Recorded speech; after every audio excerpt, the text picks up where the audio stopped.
कंधे का ऑपरेशन इतना महत्वपूर्ण हो जाए कि सारा का सारा मीडिया उसके दरवाजा के खड़ा रहे, लेकिन जिस तुकाराम ने बंदूक की नाल पकड़ के एक कसाब को जिंदा पकड़ लिया, उसके परिवार का हाल कोई नहीं पूछे। जिस देश में एक शाहरुख खान को अमेरिका के एयरपोर्ट पर रोक दिया जाता है तो उस देश के मंत्री पे बयान निकल आते हैं, लेकिन वो कलाम साहब जिनकी जुल्फ के एक झटके से परमाणु बन गया, उन्हें दिल्ली के एयरपोर्ट पे एक एयरलाइन ने रोका और उस देश के किसी मंत्री के कान पे जू नहीं रहेंगी। तब इस देश में ऐसी कविताओं की आवश्यकता है और ऐसे आयोजनों की आवश्यकता है। कमाल का देश है साहब। पिज्जा इस देश में 30 मिनट में घर पे आता है, 30 मिनट में नहीं आया तो पैसे वापस कर देते हैं। आप पुलिस वालों को बुला के देखिए, कभी सलमान के बालों तो कभी कैटरीना के गालों पे मर गए। आज इस अवसर पे इससे बढ़िया पंक्तियां मुझे याद नहीं आती, क्या बढ़िया बात कहते हैं वो कवि कि कभी सलमान के बालों कभी कैटरीना के गालों पे मर गए, कभी चुंबन कभी चेहरे कभी चालों पे मर गए। ऊपर बैठ के भगत सिंह भी कहते होंगे, यार सुखदेव राजगुरु हम भी किन सालों के लिए मर गए। वाह वाह वाह वाह वाह वाह, क्या बात है, क्या बात है, क्या बात है, क्या वाह, बहुत अच्छा, बहुत अच्छा, बहुत अच्छा। शैलेश भाई एक बार फिर तब इससे आगे की पंक्ति मैंने एक बात कही कि हमने याद रखा, हमने हमारे महापुरुषों को याद रखा, लेकिन हमारे महापुरुषों को कैसे याद रखा, एक पंक्ति में कहना चाहता हूं कि सपनों के झूले में हम सभी झूल जाते। ये तो अच्छा है कि नोट पे छप गए, वरना महात्मा गांधी को भी भूल जाते। वाह वाह वाह वाह वाह, बढ़िया, बहुत अच्छा, बहुत अच्छा, वाह वाह। ये स्थिति हमारी हो गई।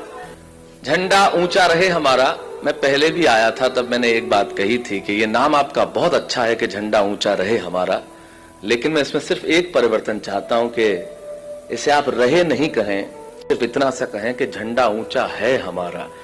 इसमें रहे की आवश्यकता नहीं है, क्योंकि हमारा झंडा तो हमेशा सदैव ऊंचा है। मैं सिर्फ 4 पंक्तियां आपके इस अभियान को समर्पित करते हुए सुनाना चाहता हूं, फिर जैसा आप कहेंगे कर दूंगा।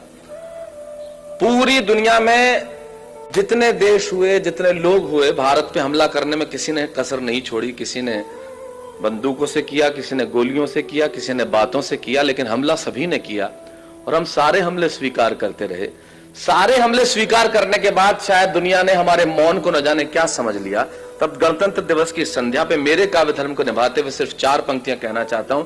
हिंदुस्तान सारी दुनिया से क्या कहता है, सुने मेरी बात। इस अवसर पे शायद इससे श्रेष्ठ नहीं कह सकता बैरागीदा, अशोक जी ध्यान चाहूंगा, इस अवसर पे यही कह सकता हूं, पूरी दुनिया को हिंदुस्तान की ओर से एक संदेश के सच है इरादे हमारे विध्वंसक नहीं है, सच है इरादे हमारे विध्वंसक नहीं है और अकारण युद्ध के हम भी प्रशंसक नहीं है। सच है इरादे हमारे, हिंदुस्तान सारी दुनिया से कहता है कि सच है इरादे हमारे विध्वंसक नहीं है, अकारण युद्ध के हम भी प्रशंसक नहीं है। अहिंसा के पुजारी हैं हम, लेकिन सुन ले दुनिया अहिंसक हैं हम, नपुंसक नहीं है। वाह वाह वाह वाह।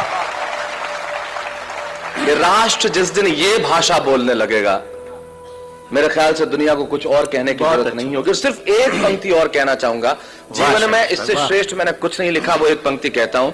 ये तिरंगा जिसे लहराते हुए आज हम बहुत गर्व महसूस करते हैं, जिसके नीचे खड़े होकर जनगणमन, मैं अभी पिछले दिनों सेल्युलर जेल देख के आया। यकीन मानिए उन लोगों ने, भारत की आजादी के कुछ नाम हम गिन लेते हैं जिन लोगों ने प्राण दिए, ऐसे बहुत सारे नाम हैं जिन्हें हम जानते नहीं हैं, लेकिन अगर उन्होंने प्राण नहीं दिए होते तो इस तिरंगे के नीचे खड़े होकर आज हम मुस्कुरा नहीं रहे होते। उनके लिए सिर्फ एक पंक्ति कहूंगा, उससे श्रेष्ठ कह नहीं सकता, सिर्फ ये कि जिस दिन तू शहीद हुआ न जाने किस तरह तेरी मां सोई होगी। जिस दिन तू शहीद हुआ न जाने किस तरह तेरी मां सोई होगी। मैं तो बस इतना जानूं वो गोली भी तेरे सीने में उतरने से पहले रोई होगी। वाह वाह वाह वाह वाह। मित्रों, ये औपचारिकता नहीं थी, इस राष्ट्र के लिए ऐसा सोचना बड़ा आवश्यक है और सचमुच इस तरह के आयोजन की आवश्यकता है। संजय जी, मैं बधाई देना चाहता हूं, चारों तरफ तिरंगे लहरा रहे हैं, आप 5000 मोमबत्तियां लगाएंगे, झंडा ऊंचा रहे हमारा।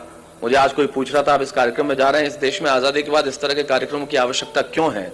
तब मुझे लगता है इन कविताओं की और ऐसे कार्यक्रमों की आवश्यकता सबसे ज्यादा है, क्योंकि